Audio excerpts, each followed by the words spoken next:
Tennessee picked up a massive win on Saturday over Texas in the Big 12 SEC Challenge, what this win means for Tennessee, and we're going to have an honest conversation about Rick Barnes and postseason success, or lack thereof. You don't want to miss it. Your Monday, Locked On Vols. You are Locked On Vols, your daily podcast on the Tennessee Volunteers. Part of the Locked On Podcast Network, your team every day.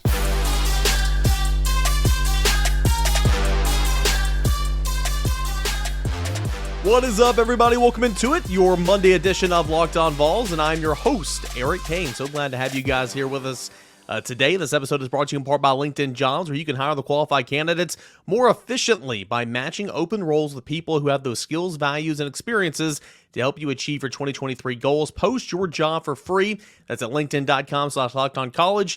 Terms and conditions do apply. Tennessee, what a win over Texas in the SEC-Big 12 Challenge to cap off a day that was not great by the SEC. Alabama got blown out of the gym, but Tennessee was able to handle business. We're going to talk about that, recap Olivier Nkamhou's big day, Zakai Ziegler's double-double, and then that honest conversation about Tennessee basketball, because there's been a lot of talk amongst fans and even some media about how they're kind of taking the Tennessee basketball team for granted. And I'm going to give you my thoughts on that and weigh the pros and the cons of that conversation. And then Tennessee football all-star games have arrived, right? You had the NFLPA Bowl over the weekend. One volunteer took part in that. You have the Shrine Bowl coming up on, I think it's Thursday, and then the Senior Bowl coming up over the weekend. Who from Tennessee is playing in those games, and what are the benefits? All that and more coming up here on your Monday show. Twitter Tuesdays coming up tomorrow. Don't forget to get me in any comments or questions that you guys may have. As always, at _Kaner and at Locked On Vols, and like and subscribe this video on YouTube as well. So Tennessee 82, Texas 71. A family reunion for Rick Barnes. Rick Barnes spent, 15 seasons at Texas. I mean, he was at Texas being the head coach more than 17 seasons, so the 98 through 2015, where he was said pretty much like, hey, thanks for, what you did, but we're going to go ahead and move on from you. And, Tennessee said, all right, well, we will take you. Thank you, Texas. And Tennessee basketball has never been healthier than it is right now. Tennessee came up just short at Texas last year when they had a little montage, and they thanked Rick Barnes for everything he did at Texas. That was last year. It was a sloppy game, if you remember, and then Tennessee came back right there towards the end. Josiah Jordan-James hit 5 3-pointers in that contest. He took it at the buzzer and came up just short. Zakai Ziegler, I'm pretty sure, had a big game as well, but Tennessee lost that ugly basketball game, something like 53-50 or whatever, and I kind of thought we were on the road to seeing that again. I'm not saying Tennessee would lose, but kind of an ugly, sloppy basketball game. I just kind of thought that usually that's how these two teams and these two conferences kind of get after it and go. But it was none of like that. Tennessee scored 82 points offensively, did surrender 71 points, took a hit defensively just a little bit, but still, according to the KenPom rankings, Tennessee is still the number one defense in the country, and that would be the 9th week in a row if it holds after the Sunday games. But nonetheless, at the time of this recording, Tennessee is still the number one defense in the country. 82-71. Tennessee had a couple of big leads. The largest lead in this basketball game was, let's see here, time with the lead. Tennessee had it 34 minutes with the lead in this basketball game. Tennessee led by 22 at one point with just over 13 minutes left in this basketball game. Went on a 9-0 scoring run there about midway through the first to really kind of get some breathing distance, and then Texas came back a little bit, and then Tennessee finished them off 14-10, I believe, at the first half, and then Tennessee made 9 of its first 10 baskets to begin the second half of play, and that was kind of all she wrote. It got a little too close for comfort there at points and times in the second half, but still, Tennessee was able to shoot 55% from the field, limiting the Longhorns to only 44% from the field. Texas made 7 of 24 3-pointers. Tennessee made only 6 of 19 3-pointers, but it got great play from arguably the most frustrating player on the Tennessee basketball team, and that is Olivier Nkamhou. I say this because, man, he had that stretch there over the holidays, like the first half of SEC play, like the 28th December all the way through like the 4th or the 5th of January, where he didn't miss a shot. He had he was shooting 15 of 15 for 32 points and 12 rebounds or something over that stretch of 3 games or whatever. And you saw the potential that was there, and you saw it a little bit last year before, of course, he was injured and let go for the rest of the season. But Olivier Nkamhou has all the talent in the world, but he doesn't rebound consistently enough. He doesn't shoot the basketball consistently enough. When he does, it doesn't fall. consistently enough. That was not the story on Saturday. The story on Saturday was Olivier Cumlois shooting 12 of 15 from the field, making 3 of his 4 freebies at the charity stripe, scoring a game high and a career high 27 points. Did Olivier Cumlois, again on 12 of 15 shooting. 27 points, and he had 8 rebounds as well. He played a complete basketball game. He had a block. He had 3 assists, only turned the basketball over 1 time. What a performance from Olivier Cumlois. Again, 27 points, 8 rebounds, 3 assists, only 1 turnover. Tennessee was plus 16 when he was on the floor. If anybody was going to outdo him, it's this stretch that Zakai Ziegler's been on here lately, getting back into the starting lineup and playing like arguably, and again, we already know this, one of the most important players on this basketball team, but arguably the best player on this basketball team. 22 points for Zakai Ziegler on 7 of 10 shooting. He made 3 trades, 3 of 6 from downtown, and he had 10 assists. 22 points, 10 assists, 3 turnovers, and 2 steals. Tennessee was plus 7 when Zakai Ziegler was on the court. What a performance by Olivier Cumlois and Zakai Ziegler. That was phenomenal. 4 of Tennessee's 5 starters scored in double figures. 27, of course, from Olivier Cumlois. 22 from Zakai Ziegler. 12 from Santiago Vescovi, who shot 3 of 7 from the field. 2 of 5 from behind the arc. Played 35 minutes, nearly a game high. Ziegler played 37 minutes. And then he had 14 points from Josiah Jordan-James, who was 1 of 4 shooting with a 3 ball, but 5 of 11 from the field. 14 points, 2 assists. He had a steal, and he had 7 rebounds as well, did Josiah Jordan-James. I love this small ball lineup Tennessee's playing with right now. I love the lineup flexibility that Tennessee is showcasing. And then you had 17 minutes off the bench from Tyreek Key, who only scored 1 point. Again, he's still not shooting the basketball an awful lot, but he's giving you a lot of minutes off the bench now moving in to this new role. Uros Plavsic played 6 minutes off the bench, didn't score a point. Neither did Jonas Adu, but Jonas Adu was not a really good showing. He played 7 minutes, 0 of 2 from the field.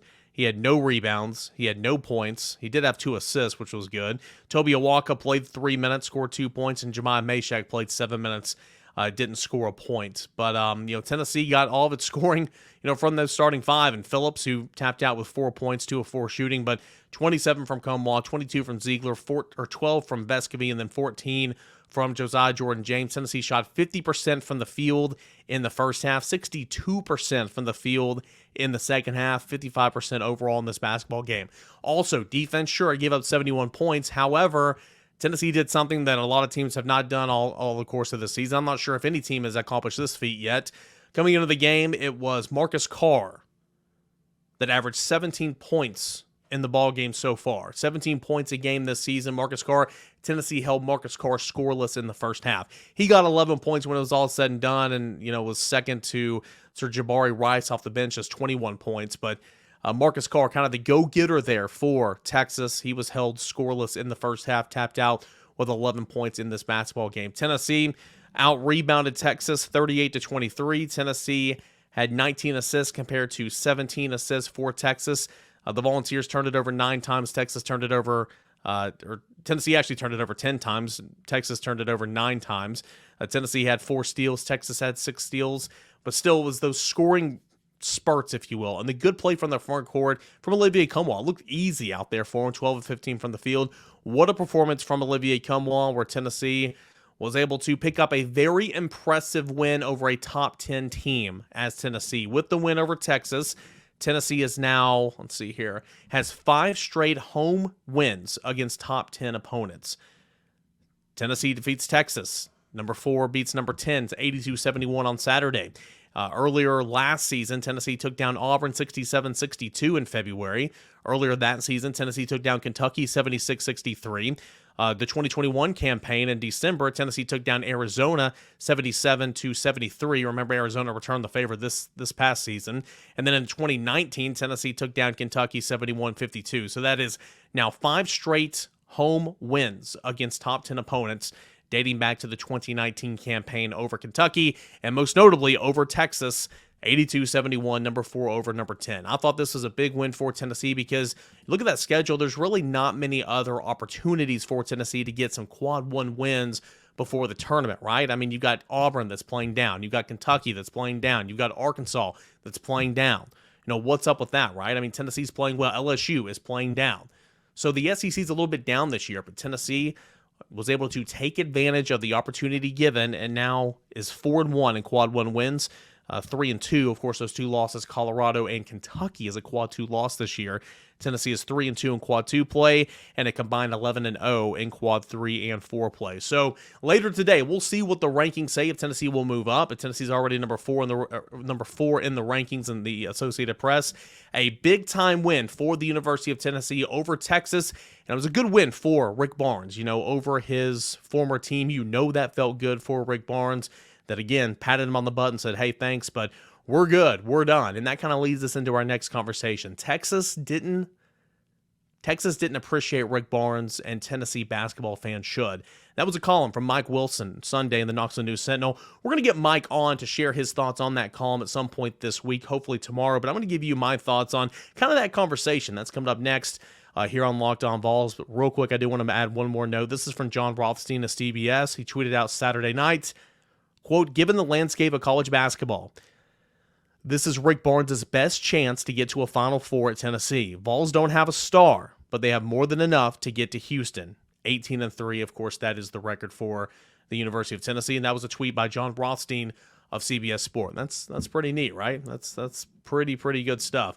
All right, when we come back, we'll have that conversation on Rick Barnes, the lack of postseason success. Is it fair, the criticism he gets all the time, or is it warranted?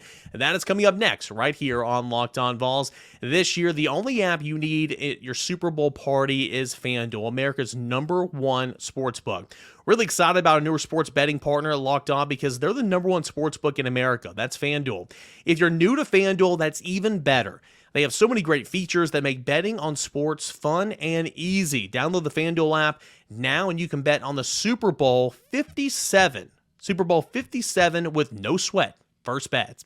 You'll get up to $3,000 back in bonus bets if your first bet doesn't win. Again, you'll get up to $3,000 back in bonus bets if your first bet doesn't win. FanDuel lets you bet on everything from money line to point spreads or who will score a touchdown. The FanDuel Sportsbook app, it's safe, secure, super easy to use. Best of all, you can get paid for your winnings instantly. So join FanDuel Sportsbook today. It's FanDuel.com/lockedon to claim your no-sweat first bet on the Super Bowl 57. That's FanDuel.com/lockedon. Make every moment more with FanDuel, official sportsbook partner of the NFL. Hey everybody, I want to welcome you guys back into Locked On Vols. It is your first listen each and every day. Don't forget Twitter Tuesday, get in those mailbag questions. That's coming up on tomorrow's show. Hey, Locked On is heading down to Mobile for the Senior Bowl. Get inside analysis from the hosts that cover the NFL's next generation in college. Find out which NFL draft boards these players will be climbing all in one location. Subscribe to Locked On NFL Draft for nightly live shows from the Senior Bowl on Tuesday, Wednesday, and Thursday at 9 o'clock Eastern Time. That is this week. You have got the Senior Bowl coming up on Saturday, and I'll have more conversation on that and some other bowl games and how Tennessee Volunteers are involved in that.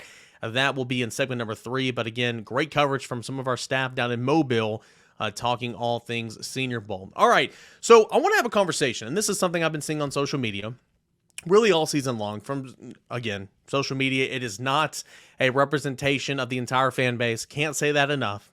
It is a small, minuscule, like little tiny percentage. And even that, there's still some people on social media, not all, that are not, in my opinion, appreciating this basketball team for what it is. Now, you can sit here and say, well, wait till March, and that is fair. That is 100% fair. And we'll have that conversation here. And there's been some guys in the media like Mike Wilson of Knoxville News-Sentinel. I think Wes Rucker over 247. They've kind of taken on the fight, saying, "Hey, what are you doing complaining about this basketball team? It's top 5 in the country, number 4. It's 18-3. It's got a good quad 1 record. I mean, you're taking advantage of what is a historical pace in terms of Tennessee basketball here with Rick Barnes." And again, you'll have those people that come back and say, some people that will say, well, second round Rick or first weekend Rick or, no Final Fours, no, one Elite 8 appearance, no championships. What do you do in March? And that's completely fair. But, how fair is that? Let's have this conversation. Let's look at Rick Barnes, all right?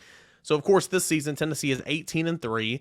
Tennessee is 7-1 in SEC or 6-1 in SEC play, whatever that is. I just exit out of it. They've got one SEC loss. That was Kentucky 2 weeks ago. Number 4 in the country. Tennessee this year's number 2 at the time of this recording on Sunday afternoon in the net rankings, number 2. Tennessee is KenPom's number one team at the time of this recording. Number one team in KenPom.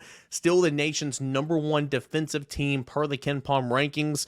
And offense, the 33rd team in the country per KenPom. Tennessee has a quad one record of 4-1. That one loss in quad one play, that was against Arizona back in December. Tennessee's 3-2 in quad two opponents. Those two losses, again, like I mentioned, Kentucky and Colorado earlier this season. Tennessee is a combined 11-0 in quad 3 and 4 play. The SEC is a little bit down this year, so it's not going to be like they can improve on those quad 1 wins a lot of the time so far this year with the remaining schedule, but Tennessee has done a pretty good job handling business. So that's Tennessee this year. Rick Barnes over his career. There'll be a lot of Rick Barnes lovers and some Rick Barnes haters saying that he doesn't win in March. And again, that's fair. Everyone's entitled to their own opinion, and I share some of that. I mean, Tennessee's got to make strides in the NCAA tournament. They've got to. They're too good not to. I'll get to that in a moment. Rick Barnes overall, 771 wins, 397 losses. That is a .660 winning percentage in 36 seasons, okay? He has one Final Four appearance in 36 seasons. That was back in 2003 at Texas. He has 2 Elite Eight appearances in 36 seasons. That was in 2006 and 2008 back at Texas. I mean, technically, he went on through the Elite Eight in 2003, but, in terms of this conversation, that doesn't count. Sweet 16s. Rick Barnes has 4 Sweet 16 appearances. One back in 1997 when he was the head coach at Clemson. 2 in 2002 and 2004 at Texas that finished the bout out in the Sweet 16. And then, of course, 1 in 2019 here at Tennessee. He has been to the NCAA tournaments a ton. He has a 25-26 record in NCAA tournament games. He has been the Big 12 regular season champion when he was at Texas 3 times in 1999, 2006, and 2008. He has been the SEC regular season champion once. That was last season in 2022. That was once in 2018. He's won the SEC tournament once, and that was last year in 2022. And mind you, Tennessee hadn't won the SEC tournament since 1979, I believe. It had been a minute. He won the Big East Tournament Championship one time back in 1994 when he was at Providence. He was a 4-time Big 12 Coach of the Year. He's been an SEC Coach of the Year once. That was back in 2018. So Rick Barnes is accomplished. Rick Barnes will be a Hall of Fame coach. He's already in a couple different Hall of Fames. Rick Barnes he's that guy. Tennessee basketball, in my opinion, will never recruit to the level it's recruiting right now consistently because Tennessee basketball is recruiting at an elite level consistently right now under Rick Barnes. Tennessee basketball team, from a culture standpoint, has never been stronger. Tennessee basketball is built on defense, and Tennessee's not bad at offense this year. They're really, really not. 33rd on KenPom out of, over 300 Division I basketball schools. That ain't bad. Sure, there'll be some scoring droughts. That's basketball. And sure, there's been some annoying offensive teams with Rick Barnes. That's fair, but Tennessee's not horrible offensively this year. There's some pop there, and you saw it against Texas on Saturday. You've seen it in some other games so far this year. But Rick Barnes builds his teams on a defensive identity. Okay, always has. Defense will travel. Defense will give yourself an opportunity to win basketball games. Pat Summitt, rebound to play defense, go and win basketball games. Rick Barnes is a lot in that same kind of area there, in terms of playing defense first. So, because of all that, you'll have opportunities to win basketball games. However, in the NCAA tournament throughout Rick Barnes' career, there have been 19 first weekend exits. Not first round exits. They might have won the round of 64 and moved on to the round of 32. They might have won on Thursday and moved on and lost on Saturday, or won on Friday, moved on and lost on Sunday. But first weekend exits, there have been 19 in Rick Barnes' career. That is not fantastic. Look at Rick Barnes at Tennessee. Okay, he was 15-19 overall, 6-12 in the SEC. That was his first season, the 2015-16 season. He improved to 16-16 overall, 8-10 in the SEC. That was his next year. In 2017-18, Rick Barnes was 26-9, 13-5 in the SEC, and tied for first in the conference. Bowed out in the round of 32. In 2018-19, these are the Grand Admiral years here. 31-6, a program record, 31 wins on the season, 15-3 in SEC play. Tied for second in the regular season in the SEC, okay? And bowed out in the Sweet 16, nearly went on to the Elite Eight.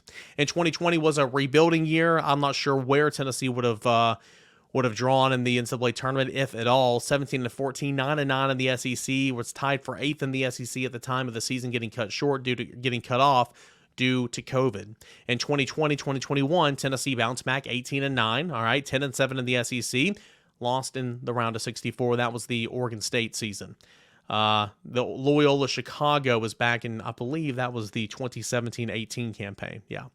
Let's see here. 2021, 2022, this last season, of course, Tennessee won in the round of 64 and then lost to Michigan in the second round. Michigan went on that run. Of course, they were built the way that they were. 27-8 overall in the season, 14-4 in the SEC, tied for second in the regular season and won the tournament. But Tennessee bowed out in the round of 32. So at Tennessee so far, Rick Barnes has taken Tennessee to 4 NCAA tournaments. The 2020 season, who knows, because it was canceled. Made it to the Sweet 16 one time, the round of 32 twice, and had a first-round exit 2 years ago to Oregon State. I'm not acting like that is the best you can do. I mean, his teams have been so much better.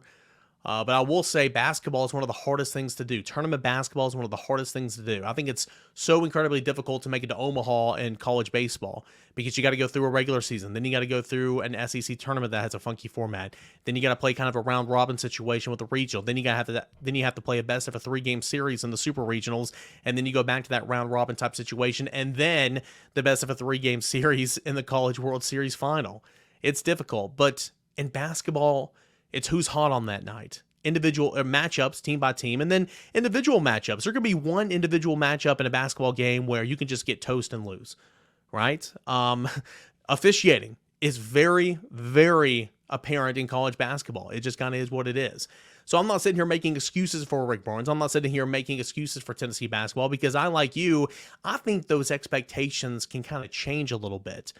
Okay, just because Tennessee's never been healthier as a college basketball program than where it is now does not mean you should be, oh, well, it's okay, we'll be back next year if you lose in the round of 64 or the round of 32. Because to me, you should be doing much more than that. But also, you can't take advantages saying, oh, well, we'll see what happens in March. We'll see what happens in March. This Tennessee basketball team is doing something right now that Tennessee basketball hadn't done in quite some time. After the win over Georgia on Wednesday, okay, if you're keeping count at home, Rick Barnes' teams were 23-2 in their last 25 SEC games. That's including the SEC tournament from last year. This is after the Wednesday game against Georgia, where Tennessee blew them out of the gym. Tennessee, including the SEC tournament from the past year, Tennessee was 23-2 in the last 25 games in SEC play. From 1992 to 1997, Tennessee won 21 conference games total. That's incredible. We're talking about Tennessee being 23-2 in 25 SEC games in the last calendar year, not even a calendar year, and Tennessee won 21 SEC games from a stretch from 1992 to 1997. Buzz Peterson, former Tennessee basketball coach, won 29 SEC games in 4 years as head coach. Buzz Peterson won 29 SEC games in 4 years as Tennessee's head coach. I'm not saying that means that all should be forgiven. I mean, Rick Barnes, Tennessee basketball is so much better with Rick Barnes than they'll ever be without him. He's a man of faith, a man of God. He teaches. He's a good basketball coach. Tennessee basketball is in a great spot. But I have kind of seen the chatter about like, oh, who cares? Let's wait till March. Who cares? Let's wait till March. Second round rec. We'll see what happens in the NCAA tournament because we'll be, what's all this matter if you can't get anywhere in the tournament? And there's some truth to that. I understand. But as a fan of the university, I'm asking, if you're listening right now and you're disagreeing with everything I'm saying, I'm asking you right now, if you're a fan of the university, why are you not acknowledging some of the great play that's happening right now? You can accept the great play. You can realize and acknowledge the great play, the historic play that's happening in Tennessee basketball right now, but still understand that you need to go further in the tournament. And I think that's kind of the answer here. I don't know. It's just been a conversation over the last couple of days with me and some friends, and I've seen it all over social media. I've seen it, and whenever we get together for media appearances and stuff, and it's interesting. And Mike Wilson actually wrote a story about this, about how college basketball, in terms of Texas basketball, they weren't appreciating Rick Barnes for what he did. And look at Texas basketball since. Look at the situation they're in now. Again, they're back to being a top 10 team, but with the Chris Beard situation and all that, it's unfortunate. And in years past, they haven't been too great. So again, I just thought it was a fun conversation and an interesting one to kind of break down, see what all Rick Barnes has done throughout his Tennessee career, acknowledge that, hey, that's elite play, but also acknowledge you need to go further in the tournament. And that's kind of where I am. So, sure, we're going to wait and see what happens in March. I'm intrigued to see what happens in March because I couldn't agree more with John Rothstein's tweet that I read off in segment number 1. Tennessee doesn't have a superstar on this team. Vescovia is not a superstar. Josiah Jordan-James not a superstar. Zakai Ziegler not a superstar. Olivier Comwell is not a superstar. Julian Phillips not a superstar. Tyree Keys not a superstar. Uros Plavshitz not a superstar. None of these guys are superstars, but they're a good team. They're a really, really good team. And I think Tennessee's built. They've got depth. They have quality big man rotation. And they got guys that it might be Vescovia one night. It might be Ziegler one night. It might be Olivier Comwell one night. Whoever it is, somebody's going to carry them. And if not, they might all score 11, 12 points and still going to win because they play that good defense. So interesting stuff here. Locked On Vols here on a Monday, and I want to know what your thoughts are on that. Twitter Tuesday, come in and hang out at _Caner and at Locked On Vols on tomorrow's show. We will get on Mike Wilson so he can kind of talk about his column he wrote for the Knoxville News Sentinel. That's coming up hopefully tomorrow or later in the week. Hey, when we come back, where are the Vols playing in All-Star games? We spoke on the Senior Bowl and some of the Locked On staff being down in Mobile to cover that. What about the Shrine Bowl? What about the NFLPA Collegiate Bowl that happened over the weekend? Who is playing where from a Tennessee football perspective? That's coming up next right here on Locked On Vols. All right, guys, we're going to be short and sweet here on this final segment of our Monday show, Locked On Vols. I'm your host, Eric Kane. Appreciate the support, guys, for you checking us out on wherever you find your podcast, and of course, subscribing to the YouTube channel, filling up those comments for Twitter Tuesday tomorrow, the mailbag. If you guys have questions and you're watching on YouTube, put them in those comment sections. I will find them, and as always, you can hit me up at _Caner and at Locked On Vols. All right, so we talked a little basketball here to begin the show. You guys know my rule. Typically, I'll lead off with football, but I thought those basketball talks, of course, the win over Texas, and the big conversation about Rick Barnes were much more, important, relevant than the All-Star games for Tennessee football players. The NFLPA Collegiate Bowl, that happened over the weekend, and it was aired on the NFL Network. It was at the Rose Bowl, and I think one team beat the other team like 19-17. I don't know. Tennessee did have one player there. It was Latrell Bumpus. I am hoping to catch up with Latrell Bumpus later in the week. We'll see if that happens. But Latrell Bumpus, Tennessee defensive lineman, did represent the Volunteers in that bowl. He was on, I believe, the losing team, and I don't think he recorded a tackle in the game, but he did play. So congratulations to him. The Shrine Bowl is taking place this week. The game from Las Vegas in the little Star Wars stadium there, the Allegiant Stadium. That's going to take place Thursday at 8:30 Eastern Time, and I believe that's going to be on the NFL Network as well. And Tennessee will have 3 players playing in the Shrine Bowl. Linebacker Jeremy Banks, offensive lineman Jerome Carvin, and tight end Princeton Fant. They're all going to be playing in the Shrine Bowl. And it's a little weird because you've got 2 players, Jeremy Banks and Jerome Carvin, who are playing for the East team. And then you have tight end Princeton Fant, who will be playing on the West team. I'm not sure how that works, if you're splitting them up geographically. My guess would be, tight end. There's a certain amount of tight ends trying to even out the numbers, and Princeton Fant might had to have gone over to the other team because I believe he was a late addition. Princeton Fant was going to play in the NFLPA Bowl, but he got bumped up to the Shrine Bowl. All these are kind of on different levels, like the NFL, and there's some other ones too that I can't even remember the names, but like the NFLPA Bowl is like at the lower level, then you got the Shrine Bowl, then the top all-star game for college would be the Reece Senior Bowl. But Jeremy Banks and Jerome Carvin will be on the East team. They will play with one another on the East team against tight end Princeton Fant, who will be on the West team, and that game is going to be Thursday at 8:30 Eastern Time. And then for the Reece Senior Bowl, that game is going to be Saturday at 2:30 Eastern Time. Tennessee will have 3 representatives down there, okay? You're going to have offensive tackle Darnell Wright. You're going to have defensive end edge rusher Byron Young. And then you're going to have quarterback Hendon Hooker. Of course, Hendon Hooker's not going to play in this game. Hendon Hooker tore his ACL. We know about that. He missed the Vanderbilt game, missed the Orange Bowl game. He is not healthy to play in this game. But for all these guys, Latrell Bumpus, who spent this last week in California at the Rose Bowl, for Banks and Carvin and Princeton Fant, who will be in Las Vegas at the Shrine Bowl this week, and for Darnell Wright, Byron Young, and Hendon Hooker, all these guys, it's about the week of practice and, for Hooker's case, the meetings, sitting in meetings, talking, scheduling, interviewing with NFL brass, some general managers, some assistant general managers, some directors of player development, some head coaches. Like they're going to be at these all-star games. It's a chance to make connections, interview, and a lot of the times these conversations will come back to, if a team wants to draft a certain player, in the NFL draft. And so it's huge for these players. It's big for Hendon Hooker, even though he's not playing in the game. And I'll continue to say this, and I've said this on record so many different times. You've got these all-star games. These all-star games don't matter. What you do in an all-star game doesn't matter. Sure, you don't want to go out there and turn the ball over 5 times, but if you have 3 picks, if you're a cornerback, that's awesome. But the game doesn't matter. It's the week in practice. For those participating and repping, they will get one-on-one opportunities. Byron Young will get one-on-one opportunities to try to beat a pass rush every single day this week. Darnell Wright will get one-on-one opportunities blocking some of the best pass rushers like Byron Young every day this week.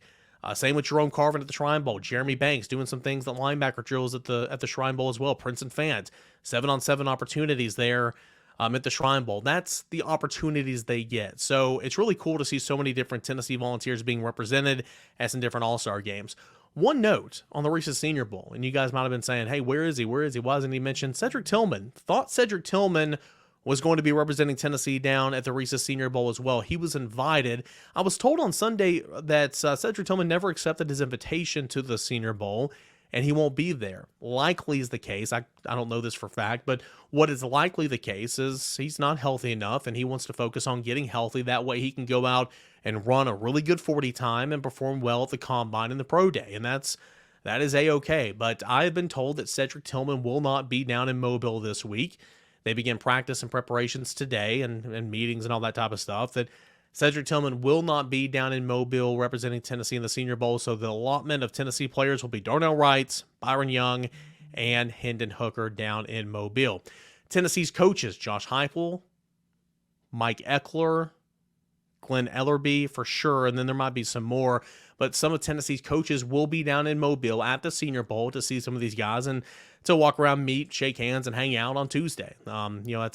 It's not, I mean, Tennessee doesn't have to be there. Head coaches don't have to be there, but it's neat to go down there and see and talk and kind of talk up your guys and take pictures and watch them practice and stuff. That's some cool stuff. So Tennessee's Josh Heupel, Glenn Ellerbe, Mike Eckler, and maybe some other coaches will be down on Tuesday to see Darnell Wright, Byron Young, and Hendon Hooker. So Tennessee Volunteers in all-star games trying to bolster their resume before the NFL draft. That's coming up later in April. And like we talked about last week, Byron Young being mocked at number 20 overall, being taken by the Seattle Seahawks. That was in Mel Kiper Jr.'s latest mock draft on Wednesday of last week. Interesting stuff. He'll have a chance to really show out this week in Mobile, Alabama.